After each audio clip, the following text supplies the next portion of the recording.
제1과 만남과 관계. 준비합시다. 1. 더니. 마틴 씨는 요즘도 매일 친구들과 어울려요? 아니요. 한동안 신나게 놀더니 며칠 전부터 공부만 해요. 연습. 히로 씨는 요즘도 발표 준비 때문에 바빠요? 아니요. 지난주까지 발표 준비 때문에 바쁘더니 이제 발표가 끝나서 한가하대요. 새 단어. 한산하다. 식다. 준비합시다. 2. 있는 대로. 댄스 동호회에 가입은 했는데 춤을 전혀 못 춰서 걱정이에요. 걱정하지 마세요. 다른 사람이 하는 대로 따라하면 돼요. 연습. 마틴 씨, 안녕하세요. 잘 지냈어요? 제가 모임 안내 연락을 회원 모두에게 해야 해서 메일 보내요. 이번 정기 모임은 제가 지난번에 이야기한 대로 마지막 주 금요일 6시예요. 모임 장소는 동호회 사이트 지도에 나와 있는 대로 찾아오면 돼요. 회비는 지금까지 내던 대로 똑같이 2만 원이에요. 그리고 모임 진행은 이전 모임에서 함께 결정한 대로 마틴 씨가 해주세요. 아, 그리고 제가 올가 씨 연락처를 몰라서 그러니까 제가 지금 메일에 쓴 대로 올가 씨에게 좀 전해주세요. 부탁할게요. 새 단어. 사이트. 진행하다.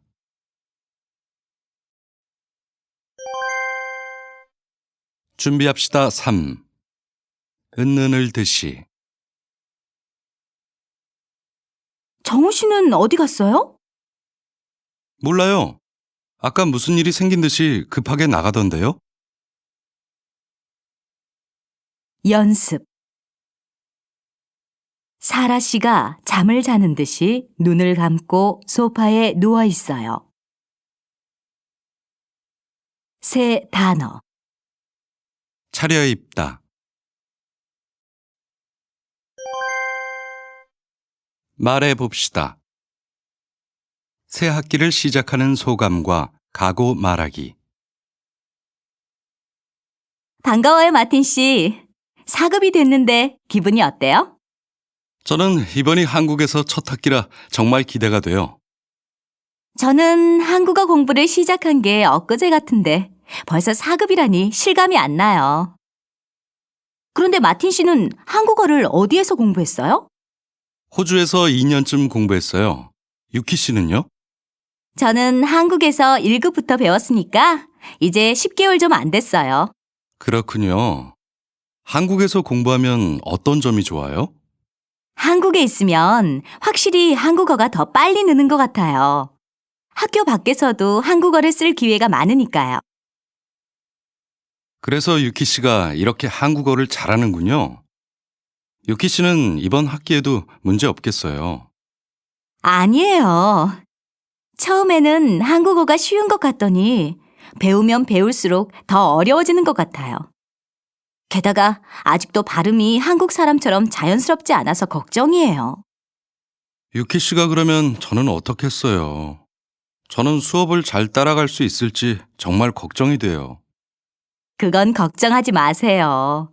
선생님께서 말씀하시는 대로만 하면 따라가기 어렵지 않을 거예요.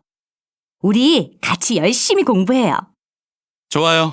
이번 학기에는 한국 사람처럼 말할 수 있도록 정말 열심히 공부해야겠어요. 새 단어. 진급. 한자어. 헷갈리다.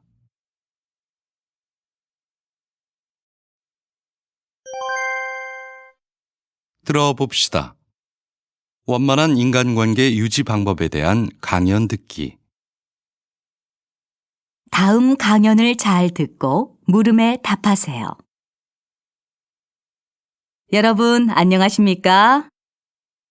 우리의 삶에 있어서 사람과 사람 사이, 즉 인간관계는 정말 중요합니다. 우리는 가정, 학교 또는 직장에서 모두 인간관계를 맺고 있기 때문입니다. 오늘은 폭넓고 원만한 인간관계를 유지하려면 어떻게 하면 좋은지 알아봅시다. 첫째, 상대방에 대해 열린 마음과 열린 태도를 가져야 합니다. 상대방의 생각을 이해하고 공감해주면 상대방은 여러분에게 좋은 감정을 갖게 될 겁니다. 누군가나 어떤 것에 대해 고민하거나 힘들어할 때 그렇게 생각하는 것은 당연합니다. 저라도 그랬을 겁니다. 라고 공감하는 말을 해보세요. 둘째, 진심으로 칭찬하고 감사하십시오.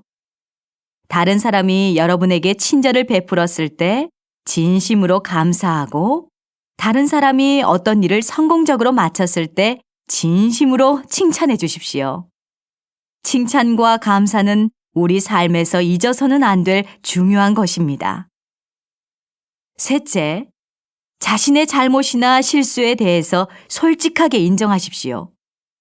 대부분의 사람들은 자신의 잘못이나 실수를 인정하는 대신에 변명하고 방어를 합니다. 잘못을 했을 때는 자신의 잘못을 인정하는 용기를 가지십시오.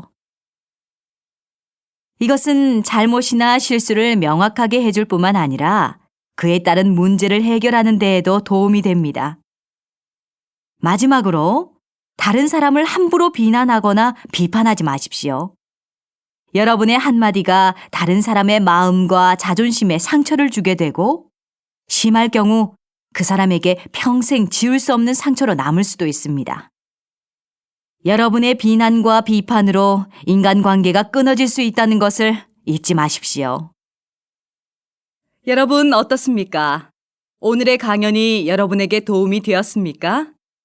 제가 말씀드린 4가지에 주의한다면 보다 폭넓고 원만한 인간관계를 맺고 유지할 수 있을 겁니다.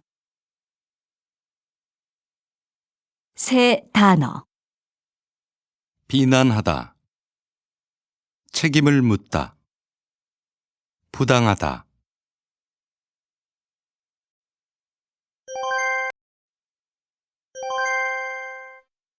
읽어봅시다. 특별한 만남에 대한 서술의 글 읽기.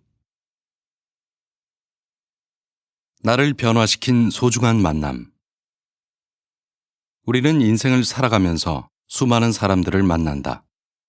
부모, 형제, 스승, 선후배, 친구 등 태어나서 죽을 때까지 우리의 인생은 만남에서 시작해 만남으로 끝난다고 해도 과언이 아니다. 이러한 수많은 만남 속에는 인생에서 잊을 수 없는 소중한 만남도 있다. 시청각 장애인인 헬렌 켈러가 설리번 선생님을 만나 한계를 극복하게 된 경우나 바보온달이 아내 평강공주를 만나 훌륭한 장군이 된 것처럼 만남은 한 사람의 인생을 변화시키기도 한다. 나에게도 잊을 수 없는 특별한 만남이 있다. 그것은 바로 고등학교 2학년 때 담임이셨던 최민수 선생님과의 만남이다. 고등학교 때 나는 특별히 하고 싶은 일도 없었고 미래에 대한 희망이나 뚜렷한 목표도 없이 하루하루를 보내고 있었다. 그래서 수업 시간에도 졸 때가 많았고 지각도 자주 했다. 그렇게 의욕 없이 생활하던 어느 날 담임 선생님께서 나를 부르셨다. 나는 선생님이 야단을 치시려나 보다라고 생각했다. 그런데 선생님께서는 갑자기 나에게 꿈이 뭐냐고 물어보셨다. 머뭇거리며 대답하지 못하고 있던 나에게 선생님께서는 지금 너의 시기에는 미래에 대한 푸른 꿈을 안고 살아야 한다 라고 하시면서 꿈이 없는 사람만큼 불행한 사람은 없다고 말씀하셨다. 그리고 나는 아직 형태가 없는 진흙과 같아서 미래에 대한 꿈과 목표를 잘 세우면 값비싼 예술품이 될 수 있지만 그렇지 않으면 그냥 사람들에게 밟히는 흙이 될 수도 있다고 하셨다. 선생님의 말씀을 듣고 나는 많은 생각을 하게 되었다. 그저 되는 대로 살아왔던 나는 그때 처음으로 나의 꿈과 미래에 대해 생각해 보게 되었다.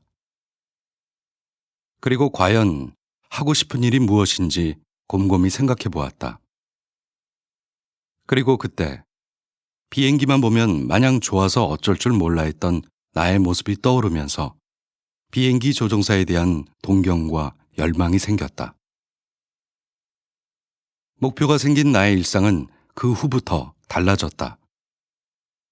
나는 꿈을 향해 열심히 노력했고 드디어 비행기 조종사라는 꿈을 이루게 되었다. 처음으로 비행기 조종석에 앉았을 때는 마치 이 세상을 다 가진 듯 기뻤다. 꿈을 향해 도전하고 그 꿈을 이룬 나는 지금 행복하다. 만약 고등학교 2학년 때 최민수 선생님을 만나지 못했더라면 나는 지금도 그저 그런 인생을 살고 있을지 모른다. 나는 선생님과의 만남으로 삶의 기쁨과 보람을 알게 되었다. 나에게 있어서 그 만남은 나의 가능성을 꽃피우게 해준 단비와도 같은 것이었다. 새 단어. 수많다. 스승. 과언이 아니다. 한계. 극복하다. 청소년. 동경. 열망. 조종석. 단비.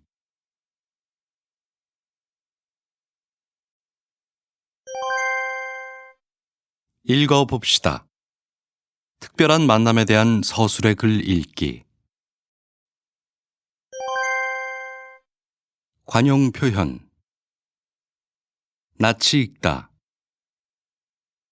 낯을 가리다. 눈살을 찌푸리다.